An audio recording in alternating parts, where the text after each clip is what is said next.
Thank you, Mr. Chairman. If you could indulge me, I'd like a couple extra minutes too. It's okay. Certainly. Counselor, did you really say that Justice Kavanaugh was a morally bankrupt person?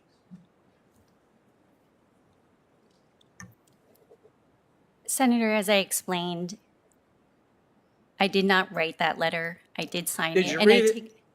I read it quickly, yes. And you sir. signed it. Yes, sir. Did you really say that Justice Kavanaugh, if he was confirmed, would cause people to die? As I stated, Senator, I understood those statements were overheated rhetoric, but I understood them to be just Yeah, that, but you said rhetorical. it. You said it, right? I did sign the letter, yes, Senator. Okay. Do you believe that Brett Kavanaugh is a morally bankrupt person? Senator, sitting here as a judicial nominee, it is not appropriate for me to comment Do you believe personally that? on Well, you any said justice. it. You said it. Do you believe that he's a morally bankrupt person? Senator, it is not appropriate for me Why to not? comment. You said it. I understand. Senator, I am giving you extra time, but can she be allowed to answer? Sure. I just want an answer. I agree that she should answer. You're not going to answer my question? I believe I've answered it to the best of my ability. Honestly, Senator, I respect completely the confirmation process and the authority of Justice Kavanaugh and every Supreme Court justice. But do you, this is real simple. You said just a few years ago, you weren't in law school, you weren't in college. You said Brett Kavanaugh is a morally bankrupt person. It's clear as thunder on a summer night. Now, you're under oath. Do you believe he is or not? How hard is that? You'll have much harder questions as a federal judge if you can make it that far. I appreciate the question, Senator. As I stated, those statements were rhetorical advocacy that I signed as an alum addressing my law school alma mater. I did not. Well, let me ask you about this rhetorical advocacy. Does rhetorical advocacy mean you said something, but now that you've been nominated, you're scared that you can't get the votes, so you're going to try not to answer the question? Is that what rhetorical advocacy means? What is rhetorical advocacy? Is it a lie? No, it's not a lie, Senator. I would say that it's statements that are made in service of an advocacy position. Okay. And if you issue an opinion and you get reversed by the Supreme Court, are you just going to say, oh, don't worry about it, justices, that was just rhetorical advocacy? What is this? Absolutely not, Senator. If the court issues an opinion as a lower court judge, I would be absolutely bound to follow it. It is not merely rhetorical advocacy. It is the law of the land. Okay, let me try one more time. Do you believe that Brett Kavanaugh is a morally bankrupt person?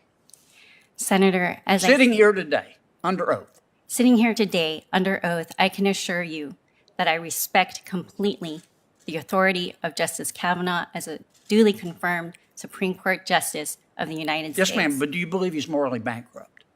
Senator, as I stated, I respect his authority and the authority of every Supreme Court Justice sitting on our court. Yes, ma'am, but do you believe he's morally bankrupt?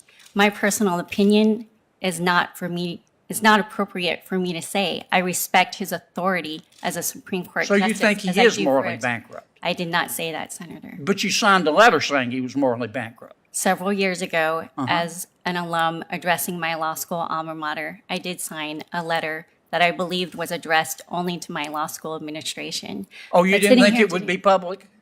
I did not understand that it would be used as a public advocacy piece. No, I Okay. believed it was only addressed to my law school administration. And you signed that because you wanted to show fidelity to your alma mater, Yale Law School? I signed it, Senator, at the time because I felt that it was an appropriate statement to make to my law school administration, notwithstanding the overheated rhetoric. But sitting here today as a judicial nominee, what I want to assure you is that as an advocate, as a litigator, as a neutral adjudicator, and as a judge, if confirmed, I would absolutely respect the authority of every Supreme Court justice and all of its precedents without reservation. See, I don't believe you. I think you allowed your political beliefs to cloud your judgment. And I think you said a few years ago what you said about Brett Kavanaugh, and I think you believe it.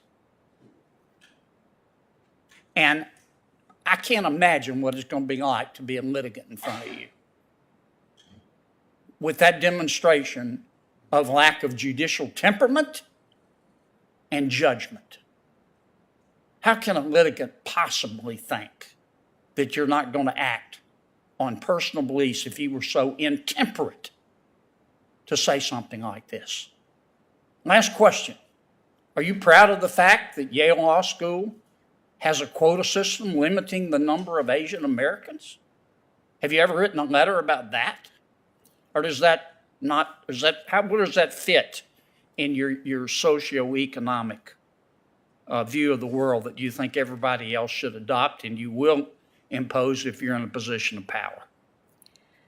Senator, I'm not aware of any policy like that, but what I can assure you is that I have a track record. You need to get out more. I have a track record as a neutral adjudicator. I have decided cases for nearly 5 years impartially by applying the law as set forth in our statutes, our Constitution, and our precedents. And I have applied that law impartially. I have ruled You're the only without person in the personal Milky bias. Way who believes you're impartial.